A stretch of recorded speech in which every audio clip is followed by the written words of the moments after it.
Oke teman-teman, assalamualaikum warahmatullahi wabarakatuh. Di sini saya sedang bersama peternak ayam broiler yang dimana ini merupakan ini adalah teman saya kuliah. Ya. Masih bersama Dliau Muhammad, Mas Muhammad Dliau, Dliau Muhammad kebalik ding. Ya biasa dipanggil siapa Mas? Dliau. Dliau, ya. Oke. Kita panggil Dlia saja. Sembarang. Oke. Mengenai ternak ayam mungkin sangat-sangat membutuhkan effort lebih ya teman-teman. Jadi sini coba saya tanya tentang nutrisi pakan untuk ayam yang perlu diperhatikan itu apa saja ya kira-kira. Oke. Kalau nutrisi ayam itu kita memberi pakan ayam itu melalui 3 tahap. Yang pertama pakannya itu pre-starter, itu pakannya berukuran halus kecil. Nah, yang dimana komposisinya di sana itu nutrisinya itu lebih besar. Nah, nutrisinya itu bisa sampai atau kandungan protein itu bisa sampai 22% atau lebih.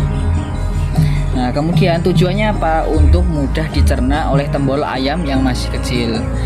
Ayam pre-starter ini pakannya diberi kepada ayam itu dari usia 0 atau DOC sampai usia 7 hari. Yang kedua yaitu starter, digunakan pada usia 7 sampai 21 hari. Nah, di sini bentuk pakannya itu crumble kecil. Jadi belum berbentuk pelet yang besar, itu masih crumble, yang mana komposisinya itu proteinnya itu antara 21 sampai 24%. Nah, bentuk crumble ini tujuannya masih mudah dimakan oleh ayam, tapi tidak terlalu kecil biar pakan itu tidak terlalu terbuang banyak, karena otomatis ayam itu sudah tembolannya udah mulai kuat mencerna pakan yang berbentuk crumble. Nah, terus yang terakhir itu namanya finisher. Finisher itu pakan bentuknya itu seperti pelet besar. Nah, itu yang mana kandungan proteinnya itu hanya 18 sampai 20%. Nah, kemudian pakan finisher ini digunakan dari umur 22 hari sampai panen. Seperti itu. Oke, ternyata bukan hanya sekedar memberi pakan biasa ya teman-teman. Ternyata kita juga harus memperhatikan kebutuhan ayamnya sesuai dengan usianya, karena ada kekurangan dan kelebihannya ya ternyata. Jadi jika sudah makan pasti minum. Nah, kira-kira pastikan ada ya teman-teman nutrisi untuk minumnya ayam. Nah, kira-kira nutrisi untuk minumnya ayam itu apa ya Mas Tio? Kalau nutrisi minuman ayam itu dari pertama ayam datang kita akan beri asam amino di minuman ayam. Tujuannya untuk apa? Tujuannya itu untuk memudahkan pembentukan sel ayam yang mana ayam itu baru menetas. Nah, kemudian setelah itu jeda 1 hari, baru kita memberikan minuman kepada ayam yaitu antibiotik yang bertujuan untuk menjaga kekebalan tubuh ayam. Nah, dan yang untuk selanjutnya kita akan menyesuaikan dengan keadaan ayam itu sendiri. Seperti itu. Ya, jadi ternyata makan dan minumnya itu membutuhkan nutrisi yang cukup, ya lumayan lah ya, untuk pertumbuhan ayam dari menetas sampai usia panen nanti. Oke, setelah makan, setelah minum itu nanti kan pasti juga kita harus memperhatikan kesehatannya ya teman-teman. Nah, kira-kira selain dari cara memperhatikan makan dan minumnya, kira-kira untuk lebih mengantisipasi terjadinya penyakit pada ayam itu kira-kira apa saja ya? Oke, kalau untuk mengantisipasi penyakit kepada ayam broiler itu yang pertama itu harus menjaga disiplin SOP kandang.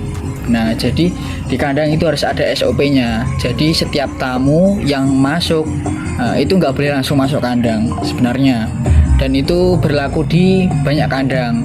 Nah, yang pasti adalah harus disemprot disinfektan kepada tamu-tamu yang datang dan menanyakan tujuannya, untuk apa tujuannya. Kalau mungkin itu tidak terlalu penting, nah itu jarang dibolehkan sama peternak untuk masuk ke kandang. Kemudian yang kedua adalah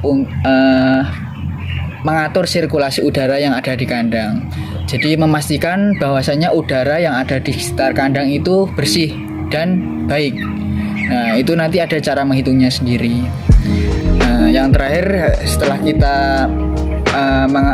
mengontrol sirkulasi udara yang ada di kandang, itu nanti kita akan bisa memperhatikan kelembapan udara yang ada di dalam kandang. Jadi di dalam kandang itu kelembapannya itu tidak boleh terlalu kering dan tidak boleh terlalu basah. Jadi kita harus bisa mengatur kelembapan yang ada di dalam kandang itu stabil, seperti itu. Wah, ternyata masih banyak cara untuk mengantisipasi bagaimana caranya tidak ada penyakit yang menyebar pada ayam broiler ya teman-teman. Oke, untuk final pertanyaannya nih teman-teman, setelah melalui beberapa tahapan kan ya, akhirnya kita menuju ke akhir pertanyaannya ya. Di luar sana kan pasti banyak teman-teman yang ingin memasuki dunia peternakan kan ya. Nah, kira-kira ini apa saran dari Mas Driau untuk generasi muda yang ingin terjun ke dunia peternakan nih? Oke, kalau sarannya yang pertama itu jangan takut untuk memulai. Tapi apabila kalian sudah memulai, mulailah dari skala yang kecil dulu. Jadi tahap dasar, kemudian misal kalau di peternakan ayam broiler itu kita merawat 100 ekor dulu, kemudian step by step, kemudian 200, 300, baru ke selanjutnya. Nah, jangan sampai kita memulai dengan skala yang besar, karena apabila kita langsung memulai dengan skala yang besar, pasti itu akan sulit. Iya, bahasanya moto-motoan. Kata-kata untuk anak muda, generasi muda yang ingin terjun ke dunia usaha, khususnya di peternakan, yaitu anak muda itu kebanyakan maunya itu yang instan. Tapi sebenarnya di dalam usaha, contohnya di peternakan ayam itu nggak ada yang instan. Semua itu pasti butuh proses. Jadi pengalaman adalah guru terbaik. Jadi jangan takut proses, berproseslah. Nanti hasilnya akan terlihat sendiri. Terima kasih. Oke, wah, ternyata masih banyak sekali ilmu yang bermanfaat ya teman-teman. Jadi buat teman-teman generasi muda di luar sana yang mau terjun dunia ternak, mungkin diawali dengan penuh ejekan dari tetangga atau apapun, tapi itu semua bisa ditutup dengan pencapaian atas hasil kerja keras teman-teman semua. Intinya jangan gengsi, kecilkan ego teman-teman, bahwasanya kesuksesan tidak ada yang tahu hanya Tuhan Yang Maha Kuasa. Oke, mungkin itu saja untuk ilmu sharing-sharing yang kita dapatkan pagi hari ini. Semoga teman-teman di luar sana bisa menambah wawasan teman-teman di luar sana tentang ternak ayam broiler. Oke, sekian dari saya, Bang Kadal. Wassalamualaikum warahmatullahi wabarakatuh.